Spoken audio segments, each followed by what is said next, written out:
Hey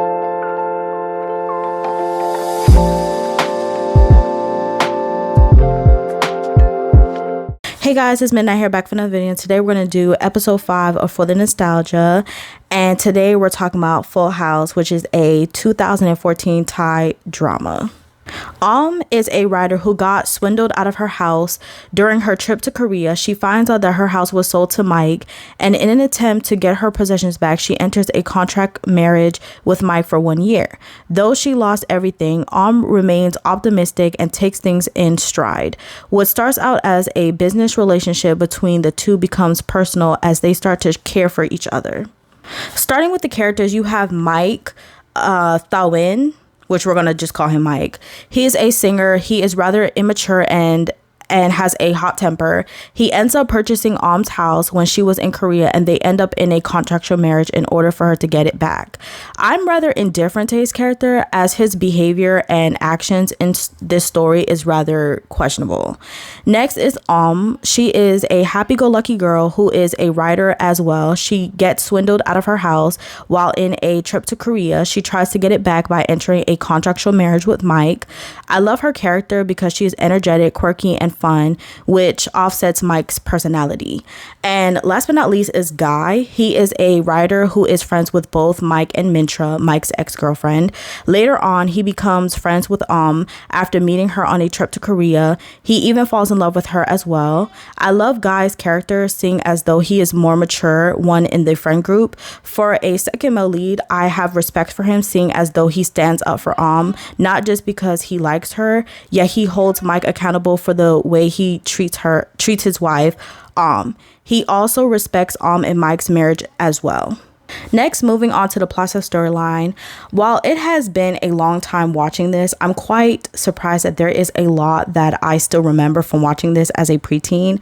I must admit that this did in fact not age well, in the sense that they didn't really hold Mike accountable for his ways. Starting off with the contractual marriage. The contractual marriage was rather lackluster. I think it would have been better having and Mike in a contractual marriage, simply because he's a celebrity and it would be wrong for him to be living in a house with the opposite sex. I felt like it was rather dramatic for them to get married because Mike kissed at an event due to Mintra's whining about whether or not he loved her, and they went up announcing this at a press conference after their kiss went viral. And this basically shifted into the whole, marriage. I also believe that their marriage wasn't believable, considering how quick it was for the public to catch on to the fact that their marriage was a sham, mainly because Mike wanted to keep his promise to Mintra by taking care of her in the hospital, to dismay. It annoyed me to no end that the director and screenwriters didn't know what to do with the way that their marriage was interpreted as well.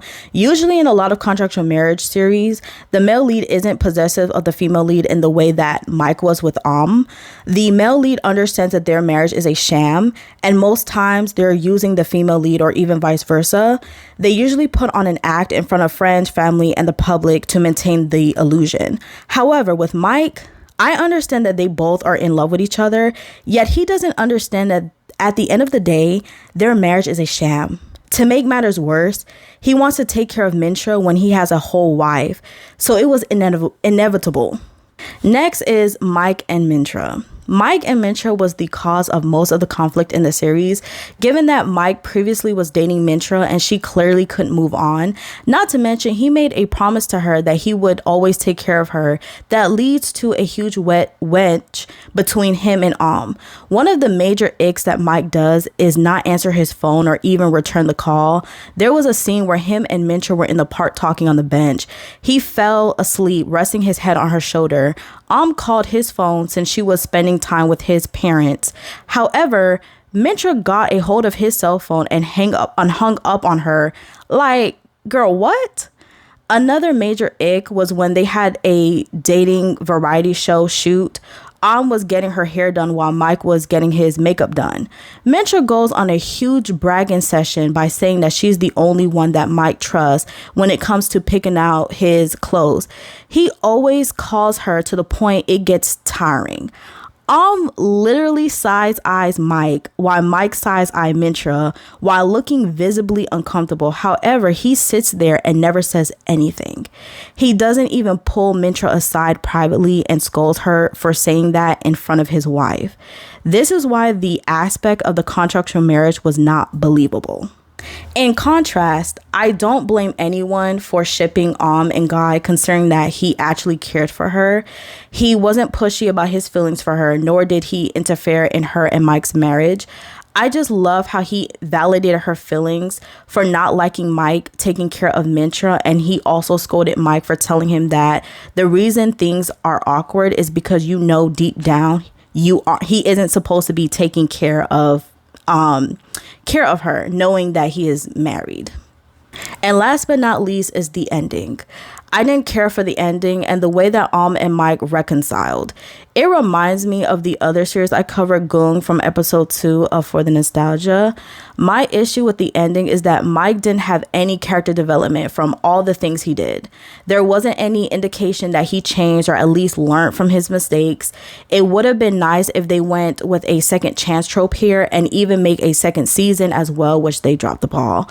With them coming back to each other, it really irritated me when asked for a divorce and all Mike could do is stare at her and tell her that he has made up his mind and he will fulfill the promise that he made to Mintra.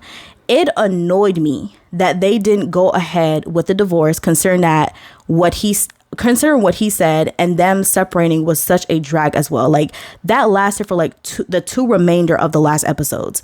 The only thing I will give Mike is that shouldn't have cut him off and let him finish when he wanted to explain the issue with her, as she told him that it was okay that he kept the promise with Mintra, basically alluding to the fact that it wasn't right for her to feel like he shouldn't be taking care of her. Even then, he still wanted to address it, but she left wanting to protect her feelings, rightfully so. When he left, she should have called him since she had his phone numbers. Like, there was literally no reason for her to go all the way, basically chasing each other around, and then him finally ending up where they locked their locks together, pretty much. In conclusions, even though this series is stressful, especially with Mike's stubbornness and immaturity, I generally do not understand how I watched this as a teenager. I honestly must have been bored because what? I think Om's bright personality offsets all the drama that happens. This will go down still as one of my favorite series from Mike Angelo, and it's a recommended watch as well. I would even say it's better than the original with Rain. So if you like this video, please give it a thumbs up, and please do like, share, and of course comment, and let me know how you feel about this show.